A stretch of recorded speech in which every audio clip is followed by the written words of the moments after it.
I now hand the conference over to Mr. Abhishek Singhal. Thank you, and over to you, sir.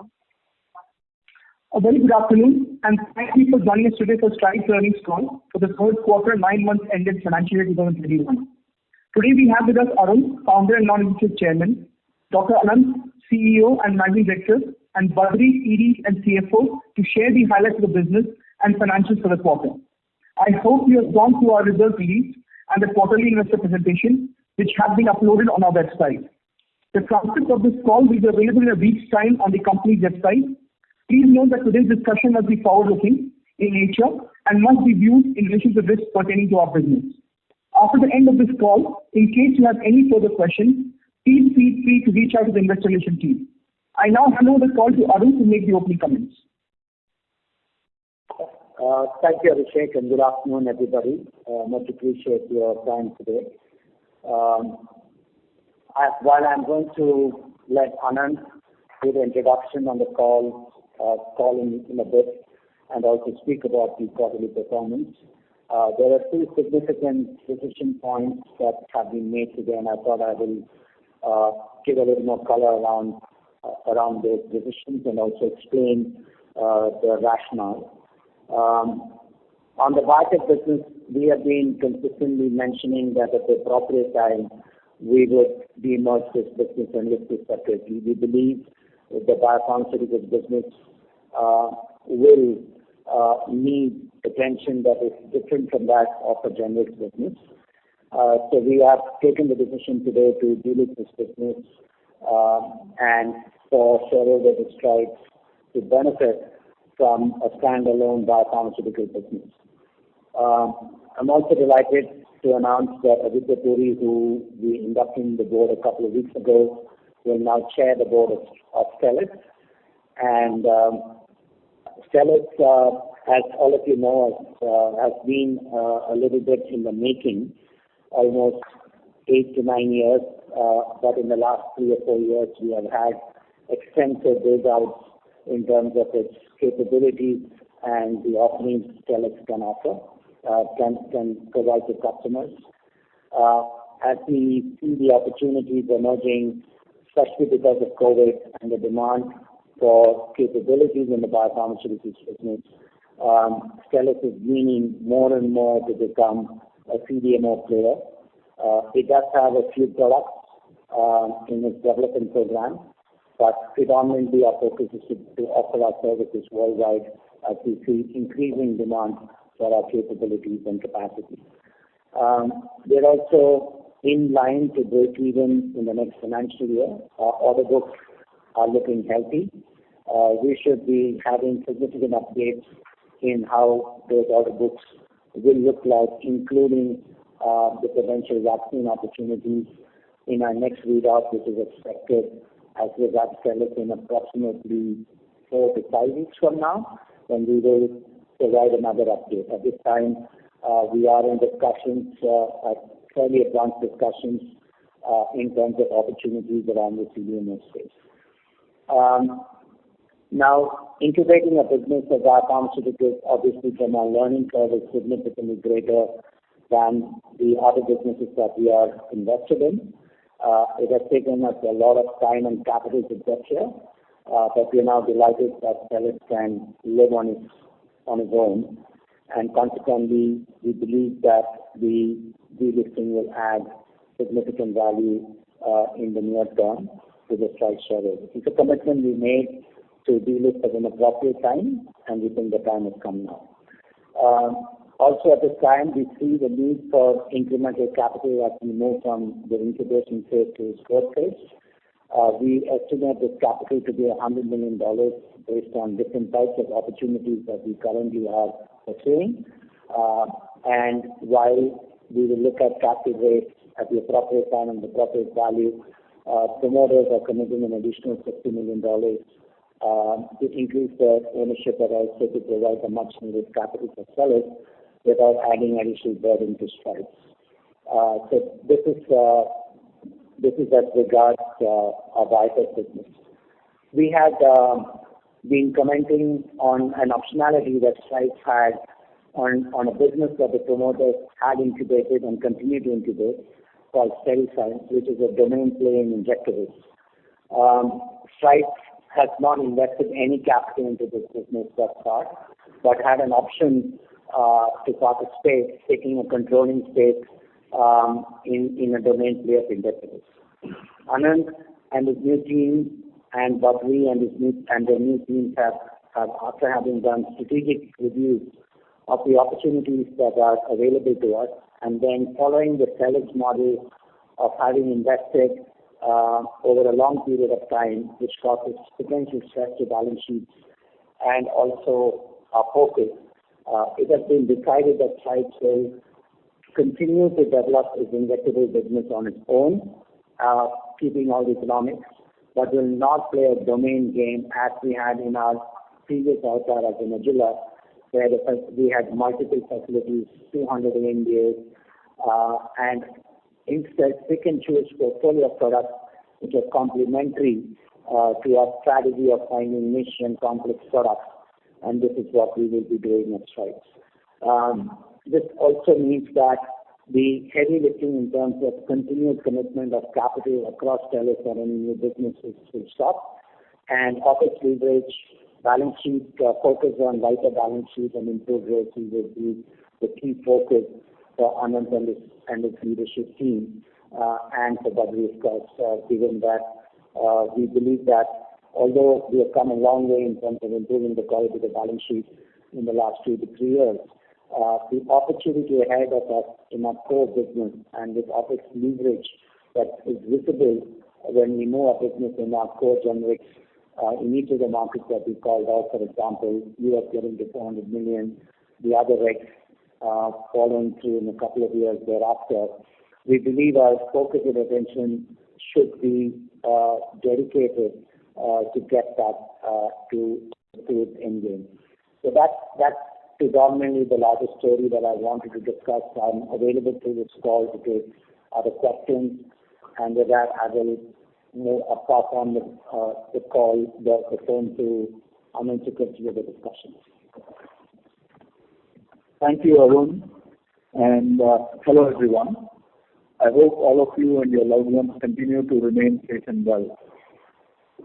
At the very outset, I'm happy to say that during this quarter, we've been able to successfully run all our manufacturing facilities smoothly without interruptions.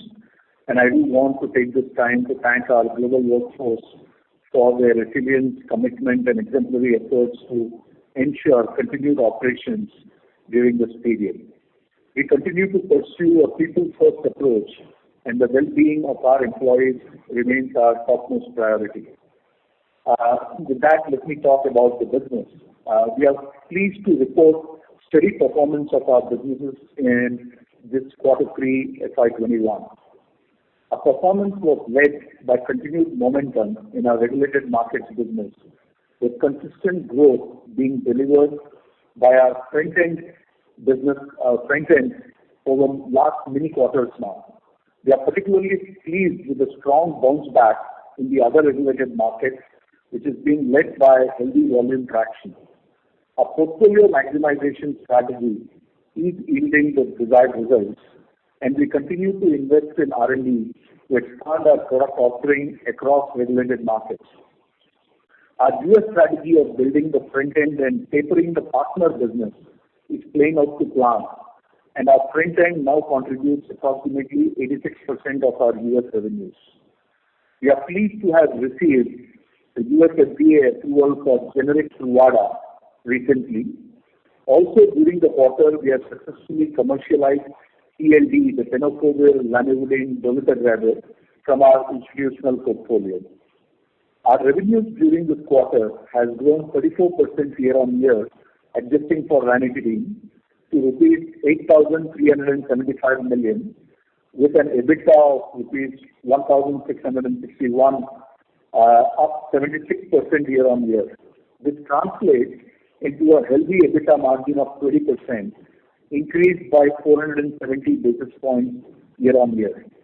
The business has generated healthy operating cash during the quarter, which has helped us to reduce the pharma net debt by rupees 683 million quarter-on-quarter.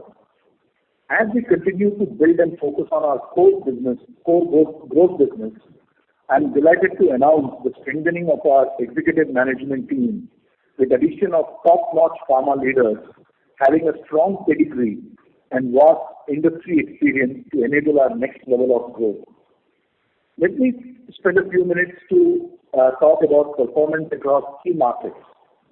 Our US business had a steady growth from our front-end business as we continue to taper our partner business, as I just indicated. US reported a 10% year-on-year, adjusted for ranitidine, growth to $53 million in this quarter, and the 9-month FY21 revenues were at $157 million, which was up by 9% year-on-year.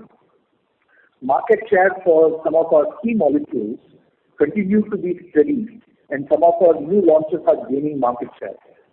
We also saw some headwinds in this quarter. It has been an extremely weak flu season in the US, which has certainly impacted our winter portfolio.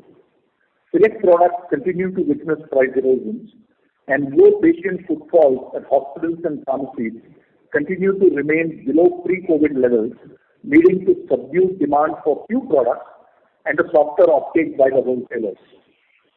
We remain confident and optimistic on our US business, and the business will continue to benefit from our focused product selection strategy with relentless focus on supply commitments and customer advocacy. We continued our R&D momentum and received 12 ANDA approvals so far in this fiscal. We filed 6 ANDAs and expect the filing momentum to continue in this quarter 4 of FY21. We have so far 127 cumulative ANDAs with the US FDA, 30 of them pending approval. Coming to other regulated markets. Our other regulated markets delivered a very strong quarter led by growth across key markets of UK, Europe, Australia and South Africa. Supply to Aerotex in Australia witnessed a healthy ramp-up driven by increased volumes, while the UK front end benefited from improved market share of products. The partners business in EU also saw increased uptake. Our other regulated markets reported revenues of rupees 2,981 million or $40 million in Q3 FY21, which was up 37% year-on-year and 25% quarter-on-quarter. Revenues for the 9 months of this fiscal stood at $107 million, representing a growth of 31% year-on-year. Strong order book visibility continues across key markets, and business will continue to benefit from portfolio maximization. So clearly, our other regulated markets is playing up to our strategy, and we will continue to invest in R&D to enrich other regulated market portfolio.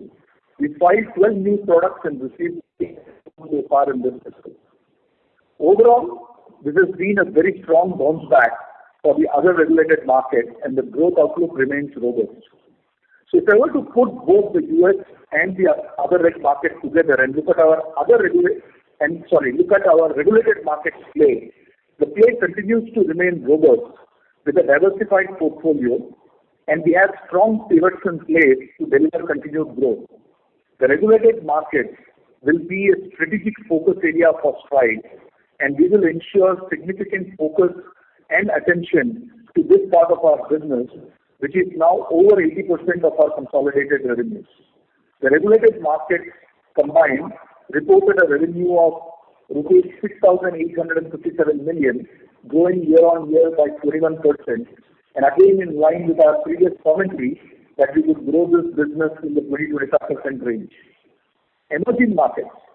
Our emerging markets reported a steady performance in this quarter with revenues of rupees 1,518 million, and revenues for the 9-month period stood at rupees 4,559 million, showing a growth of 61% year-on-year, representing 18% of our consolidated revenues. Institutional business delivered a healthy growth in this quarter, benefiting from successful commercialization of TLD, tenofovir lamivudine dolutegravir. Africa business delivered a tepid quarter due to COVID-19 related temporary softness in acute therapeutic segments. We continue to focus on introduction of new products and line extensions to our branded Africa business to drive growth forward. Given our focus on growth in key regulated markets, we are pleased to announce the strengthening of our global executive management team. Terence Coughlin, or Terry, joins us effective 2nd of March 2021 as the CEO for the US business and will be responsible to provide strategic leadership in driving growth, portfolio management, and operational efficiency in the US. Terry has over 3 decades of rich experience in R&D, supply chain management, manufacturing, sales and marketing, business development, and portfolio management. He joins us from Endo Pharmaceuticals, where he was the Executive Vice President and Chief Operating Officer. Terry will be based in our office in New Jersey. Christoph Panka is the next leader who joined us effective 1st of January 2021 as the Chief Operations Officer and oversees global manufacturing, supply chain, and quality operations along with operations excellence. Christoph joins us from Fresenius Kabi in Germany, where he was the Executive Vice President of Global Manufacturing and held several leadership positions for over 20 years. Christoph is based in our offices in Bangalore. Rahul Jarela joins us effective March as the Chief Commercial Officer for international markets, that's all markets other than the US. Rahul brings with him a strong strategic and operational track record built over 25 years of experience across generic, specialty pharmaceuticals and APIs in various international markets. He joined Strides from Endo Pharmaceuticals, where he was the Executive Vice President and responsible for the international business. Rahul will be based in our offices in London. Our fourth executive management team member is Dr. Raviraj Pillai, who joined us as the Chief Scientific Officer and oversees R&D, regulatory affairs, and clinical affairs. Ravi has over 25 years of rich and diverse pharmaceutical R&D experience in generic, specialty, and new chemical entities.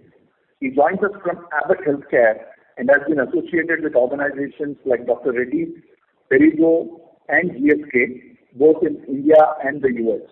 Dr. Reddy's is based out of our R&D center in Bangalore.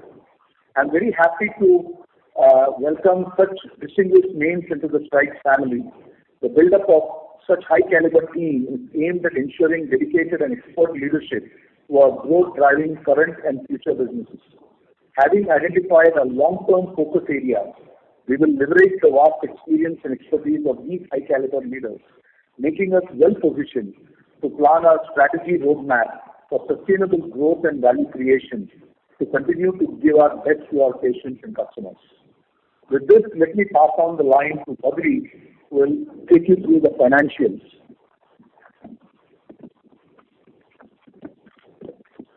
Good afternoon, ladies and gentlemen. The profitability, efficiency, and growth have been the cornerstone on which the enterprise has been built in the last 2 to 3 years. So we demonstrated a consistent performance in all 3 parameters: profitability, efficiency, and growth. The growth predominantly coming from the other regulated markets. We really, crossed the barriers, and we are in a very attractive growth rate. We are at attractive growth rates. As far as the gross margins are concerned, we have stated position that we will be within a 60% range. On a year-to-date basis, we are in that range, as has been communicated in the past. This is the 3rd quarter post-Ranitidine. We are delivering an EBITDA margins of 20%, and that is also very consistent with our communication in the past. We also have, demonstrated the debt-to-EBITDA ratio within a 2 to 2.2 range. So the 5 quarters of demonstration has resulted in a credit rating upgrade for Strides, and we hope to maintain the same range. Effective tax rate, we had guided the market that it will be between 10 to 12%. We are at 7% on a year-to-date basis. We hope to maintain the same range of 10 to 12% going forward. And as far as the manpower cost is concerned, the year-to-date is at 16.4%, but the current quarter is slightly low, but we hope to maintain the same outlook of 16.4% considering the management additions what we have planned. And overall, we have also almost completed the investments in Stelis, 38 out of $14 million. and we hope to obtain this performance going forward.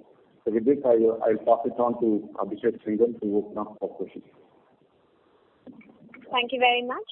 We will now begin the question and answer session. Anyone who wishes to ask a question may press star and 1 on the touchtone telephone. If you wish to remove yourself from the question queue, you may press star and 2. Participants are requested to use handsets while asking a question. We would also request participants to limit your question to 2 at a time. Should you have a follow-up question, please rejoin the queue. Thank you.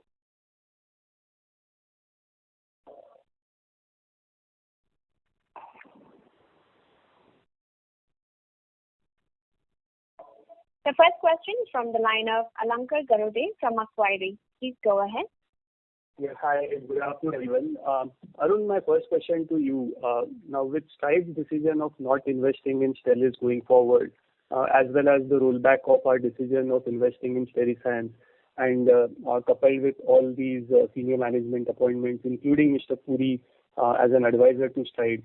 So, looking at all these 3 aspects, is there a structural change in how you are thinking about the core business and consequently your ownership in Strides? Well, that's a good question. No, so as a group, as you are probably aware, that we allocate capital and time across various verticals. The Stelis platform is an extremely important platform. I think it's reached a certain point, but it requires significant new capital. And I think with the new management team, the whole idea when I stepped off, as you probably are aware, that I've been coming into these calls as a non-executive chairman, and that was solely to support Anand and his team during this transition. And considering that Anand and Badri and the rest of the team have done a great job thus far, and with the new team that's been built out, just like what I do in a lot of other companies, I believe after having spent 35 years of operational leadership, it's a good time for somebody else to take over, which is what I communicated when Anand came. So that hasn't changed. And it is quite logical as the businesses scale up, you set your priorities right. That includes the management's priorities. And I think rightly so, and then Anand's view of not investing into businesses which are high capex, long gestation is a decision the board supported and I supported. It's not anything to do with my own aspirations, and I don't think this is the forum for us to have that conversation, Alankar, to be honest. Fair enough, Arun. Just a follow-up on that. Would Steriscience be continued to be run by the family office? Because I think there are some... Always was, Alankar, if you recall, we gave an option to Strides so that if there were any potential conflicts that could be avoided. It always was. It doesn't have any revenue. It's suboptimal. It's a long way away from getting to where it should be. And yes, so we will continue to say we have more than 7 or 8 different verticals in the pharmaceutical space that we are invested in different forms and formats. And we are aware of that, and everybody is aware of it because we've been very vocal and very upfront about how we run our businesses. And it's done well for us and for the shareholders, and I guess that's the right thing to do. So yes, we will still stay invested in Steriscience, but not in a public domain for many years, considering that it takes a long time for any business of that type to be built out. So my question there, Arun, would be, so because Strides is also planning to invest in some selective injectables on its own. So how would you avoid a conflict of interest between what Steriscience does and what Strides would do? Well, I think the market is open for everybody. I mean, if you recall from our earlier conversations and today's press releases, what Steriscience does is a domain play, which means it's number of ANDAs for a particular domain of penicillins or penins or any particular type of products. What Strides is doing is more selectively picking up products that they can add value to the portfolio with this complex niche or whatever it is. So at this time, you should also understand that Terry, who was the CEO and the head of sales, head of business in Endo, ran a very successful injectable business of revenues with over $1 billion in less than 10 years. I think we lean on people like him to collaborate, in-license, work on more complex products as we've completed our program of generic development. So we do have the ability to do all of that. So I think it would be wise for us to wait for a couple of quarters to see what portfolio is being selected. And I've always been able to manage conflicts without ensuring that anything that is listed gets a priority. And I don't think that should have that is a concern for anybody for that matter. Thank you. I would request the current participant to rejoin the queue for follow-up questions. The next question is from the line of Nitin Agarwal from DM Capital Advisors. Please go ahead. Hi, thanks for taking the question. I just a bit of follow-up on the corporate development. How much stake will Strides be holding in Stelis now going forward post the transaction is over? So, Nitin, as we speak, Strides owns 54% of Stelis, but not necessarily have invested 54% of the $145 million because they were invested at different time points and at different valuations. All the other investors in the platform have come at a higher valuation to Strides at some time. So there is, so 54% does not mean 54% of $145 million of equity. It could be slightly more in terms of equity value. Assuming that the $50 million is coming in at the same round of financing that was done by Stelis, by the last round, by Strides and by the investors, there would be $75 million on approximately $200 million of total outstanding capital.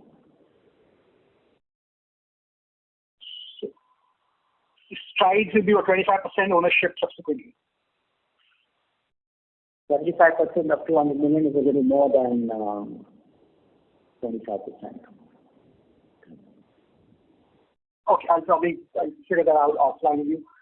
Secondly, on the in absolute dollar terms, it's 54% diluting by $50 million. So, and then what is that value? So it all depends upon valuation, and that is why I called out that please bear with us for another 4 to 6 weeks as we complete the.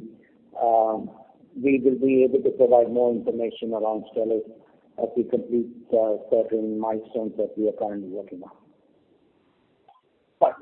Okay. And secondly, on the core business itself, now, I mean, the awareness, in the way the leadership team is now getting beefed up versus the size of the current business that we have. I mean, this seems like a very, very large build-out of talent, of senior management talent. So has there something just changed in terms of whether you visualizing the business over the next 3 to 5 years? Because it seems like a fairly heavyweight management team for the size of the business that we are, right? So clearly for us, our core business is exciting and continues to be exciting. And as we've been giving commentary, we see significant opportunities going forward, particularly with respect to the regulated market business, which is really the core area of the overall organization. As I said, which is currently now over 80% of the revenue.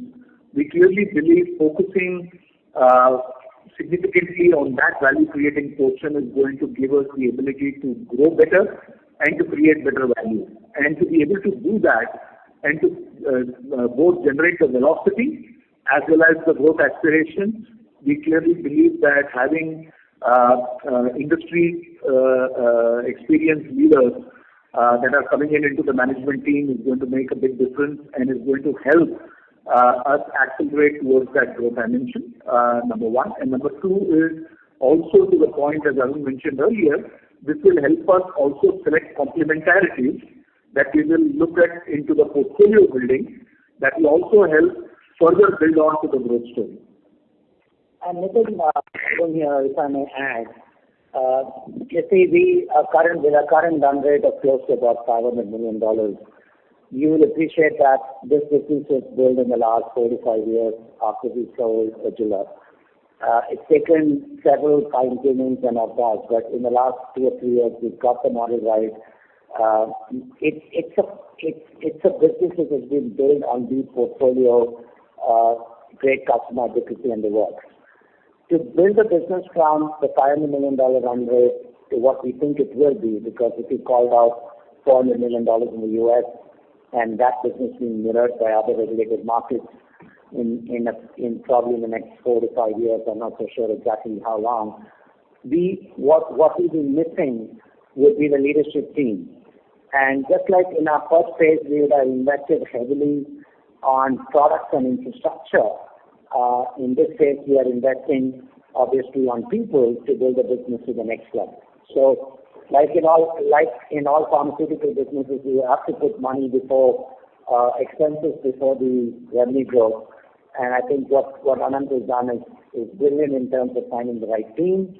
A different type of team that will take the company from where we are today to where we want to be. Thank you. Thanks. If you squeeze in one small question, Badri, on gross margins, there is a QQ pretty sharp dip. Any specific reason why should that be? Because revenue composition is largely the same. Yeah, so there are 2 reasons for that. One is the quality of the mix of the business, and second is the abolition of the MEIS scheme, which was not there in the current quarter. Okay. So this should be a run rate going forward, 58% or so? Yeah, that's correct. So there's a almost 3% impact on incentives, which if you adjust for that, is not very material drop in the gross margins. Got it. Okay. Thank you. Thank you. Ladies and gentlemen, you may press star and 1 to ask a question at this time. The next question is from the line of Vivek Gautam from GS Investments. Please go ahead. Yeah, congratulations on good numbers you have been providing, and just wanted to have information about the pricing situation, especially in US and regulated market for both oral solids and injectables. So has it started feeling the competition intensity, and has it started coming down again as it used to be before COVID? So Vivek, this is Arun. We don't yet sell any injectables in any market, so we won't be able to comment on your question. The oral solid again, I'm talking about also. On orals? Yeah. So I've got to pass that on to Anand. Yeah. So Vivek, on the oral side, as we said, especially in the US, we do continue to see some price erosion on certain products. So we don't see that all across the board, but we do see that on select products where certainly competition is increasing on those. And obviously, that does bring in some element of price erosion. So we did see that in the US in this quarter. During our commentary in the last quarter, also we had given that indication that we are starting to see that almost for the first time that we had seen, and it's been there in this quarter as well. And Q1 basically saw performance which improved a lot, so had a sort of a one-off tailwind in form of COVID demand in Q1. Could you repeat that, Vivek? Yeah, in the April, May, June quarter, the performance of the company was quite good. As for the sector also, it was quite good. So was it more to the stocking up and other opportunities being done in US and other regulated markets for generics or both oral and otherwise injectables? Yeah. I'm able to. So, Vivek, apologies, but we are simply unable to hear you well and understand your question. Would you mind repeating? I'll repeat. See, my question is, so the performance of our Star site was very good in Q1 of this current year. April, May, June quarter. So I just wanted to understand the reasons behind the improvement of that particular quarter. Because due to the COVID stocking up, the numbers were very good, and now situation has started sort of worsening due to competition intensity. Well, our quarter this quarter is equally good. It's just that typically in this quarter, the flu season plays favorably for us. This time we had a very bad flu season, which means that there was no flu-related sales, which typically $4 to $5 million for us, and that's the reason why you see the quarter to be a little flattish. But otherwise, the growth is within line or within our expectations. We don't see a COVID uptick and a post-COVID downtick, so that's not the case. Thank you. I would request Mr. Gautam to rejoin the queue. The next question is from the line of Tushar Madhudhane from Motilal Oswal Financial Services. Please go ahead. Yeah, thanks for the opportunity. So just wanted to check now, because of this flu season and all, so our US sales guidance for full year, is that changed into what number then? Abhishek, the lady handling the call, we are not able to hear anything. Everybody is trailing off, either because they are on the speakerphone or they are. So could you just stop the call for us? Is it audible now? Yeah, but much better. Thank you. Yeah. Just on the US sales, overall sales number for FY21, while the 3Q got impacted because of the flu season. So overall, FY21 guidance, does it stand revised? And if so, then what is the new sales guidance? Yeah, sure. So as you would recollect in our commentary, the last time we did indicate that we would probably be towards the lower end of our guidance. Having said now, given the way the flu season is played out and the impact of the winter products that we have had, as well as some of the price erosions, we do believe that's going to play a little bit forward. So we expect our guidance to be in the sub-220 level. Got it. And so for FY22 with new launches lined up, what can be the base case to go with? Yeah, we do have new launches lined up that will play out from the end of this year going into the next year. And certainly that will be one of our pivots for growth going forward. Got it. And just on other regulated markets, quite a sharp jump up even sequentially. So this 298 to 300 crore can be taken as a sustainable number, or is there any one-off?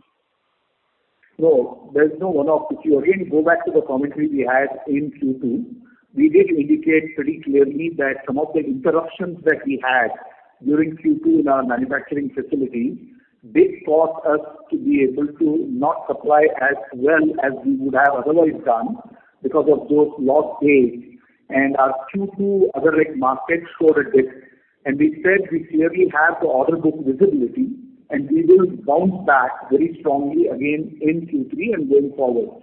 So what played out is clearly when the facilities have come back with normalcy, we have been able to get back to delivering to our order book. We continue to see the order book visibility to be strong, and therefore there will be continued growth in this other reg market business. All right. That answers my question. Thanks. Thank you. Anyone who would like to ask a question, you may press star and 1. The next question is from the line of Sajal Kapoor from Unseen Risk. Please go ahead. Yeah, hi. Thanks for taking my question, and good afternoon, everyone.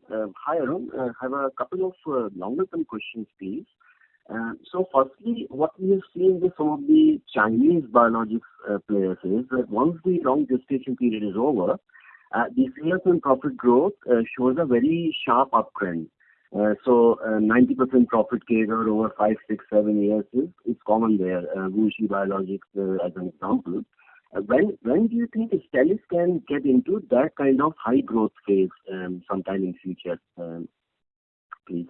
So we are at least 4 to 5 years before we get to that hockey stick growth. Biologicals takes much longer, and to our display in our case, because we had to bring the project back from Malaysia to India, we lost about 2 to 3 years in that journey.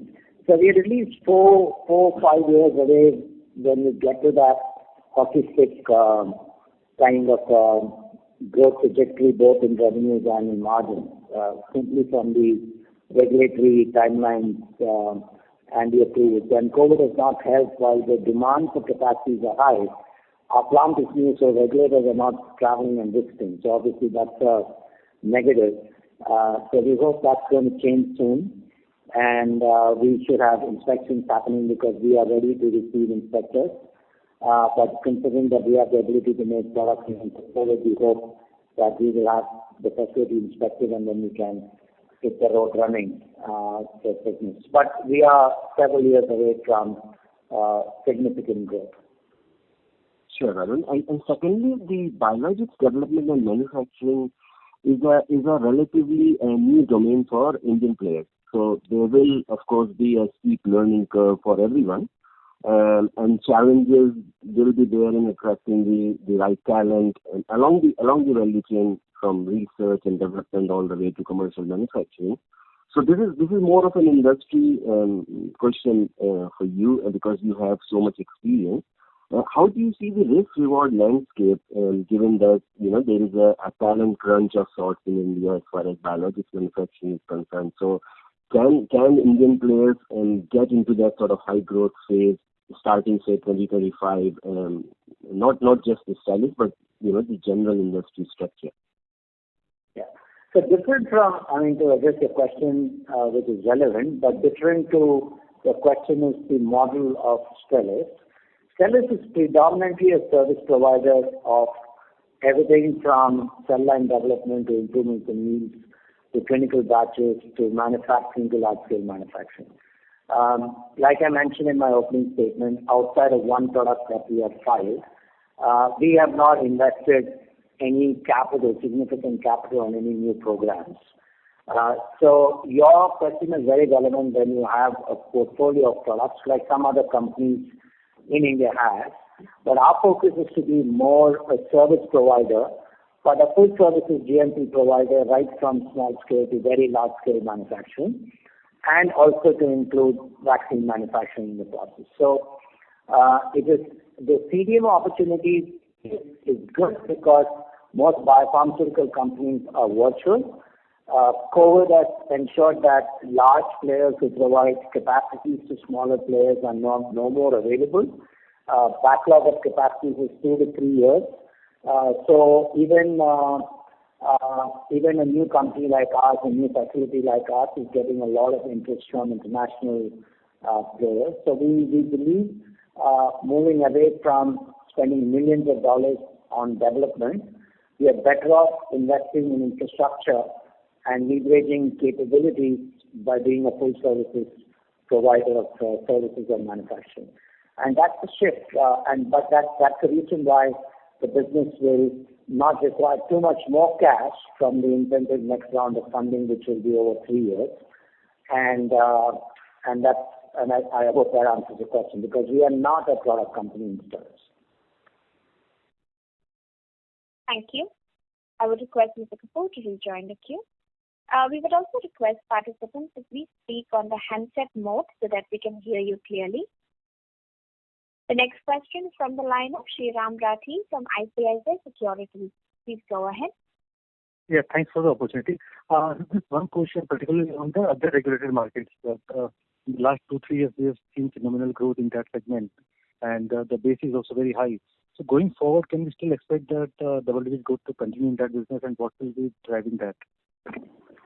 Yeah, thank you for the question. So, absolutely, we are certainly bullish about the other reg markets and the growth that we are likely to see in the other reg markets. We certainly see the trajectory continuing. We certainly see the growth pattern continuing going forward, and we are confident of growing that business. Okay. And with relation to that only, particularly the Australian market, have you already achieved our target EBITDA after the divestment that we initially guided for? Yeah, so we are very much in line with the target EBITDA. That is there in the numbers. In fact, it has already been achieved a few quarters back. Yeah, we have done it early. Okay, perfect. And just lastly, one thing, is it fair to assume that the gross margin across US and other regulated markets will be more or less similar? No, the gross margins in the US is certainly higher. And in the other reg markets, you have to understand that there is a mix of front end as well as partnered business. And therefore, as a combination, that business will have a slightly lower gross margin than the US business. The US is, as we indicated, significantly a B2C or a front-end driven business, and we have tapered off our partners' business, and the gross margins are much higher. Thank you. I would request Mr. Rathi to rejoin the queue. The next question is from the line of Kunal Randeria from Edelweiss. Please go ahead. Hello. Good afternoon. So a couple of related questions to each other. So I just wanted to know a couple of things regarding how you're planning on filing your ANDAs in the next couple of years. You had acquired a facility in Florida, a couple of years back. So I'm wondering whether you've started to make a filing from that facility. And also, you acquired some 18 ANDAs last February. So, and 11 of which are approved. So, just want to understand whether they've already been launched and 7 are under development. What's the status? Certainly happy to provide the details. So, the facility in Florida, the West Palm Beach site in Florida, currently is in the process of several products that are getting tech transferred and that are under filing with the FDA for CBE-30. And we expect the CBE-30 approvals to come in during the course of this quarter, and we should have the ability to start the manufacturing and supply going forward. We did receive CBE-30 approval for one product of the transferred lot, which is going to start commercial supplies very soon. For the other products, we expect the approvals to come in during the course of this quarter, and therefore that is going to be one of our important facilities ahead. That's number one. Number two is that from a second question that you asked along with it was about the ANDA mix, am I right? Sorry, could you repeat the second question? About the ANDAs acquired. Sorry, the 18 ANDAs that we acquired. So yes, and we've got a mix there. Some products where we are doing work on either an alternate API source and or tech transfer to our site in Bangalore to make us more competitive, which is under process.